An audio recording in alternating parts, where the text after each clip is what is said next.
Report पेश करते हैं चौधरी शहजाद। खूबरू जोड़ी मुनीब भट्ट और ऐमन खान के हाथ तीसरी बेटी की पैदाइश।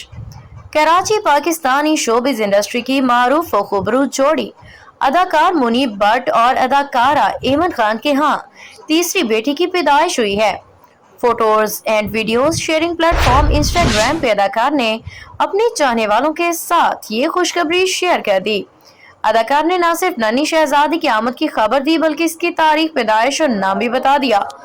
मुनीब भट्ट ने इंस्टा स्टोरी शेयर करते हुए बताया कि उनके यहाँ तीसरी बेटी की पैदाइश 26 अगस्त को हुई है, जिसका नाम उन्होंने निमल मुनीब रखा है। सोशल मीडिया पे मुनीब भट्ट की इंस्टा स्टोरी का स्क्रीनशॉट वायरल हुआ तो साथ ही फनकारों मदाहों की जानिब से इस जोड़ी के लिए मुबारकबाद। नन्ही शहजादी के लिए नेक ख्वाहिशात का सिलसिला शुरू हो गया है। वाज़ेह है कि इससे कबल इस जोड़ी की दो बेटियां अमल और मराल हैं, जिनकी पैदाइश 2019 और 2023 में बेलतरतीब हुई। अदाकार मुनीब भट्ट अदाकार ऐमन खान की शादी 2018 में हुई थी।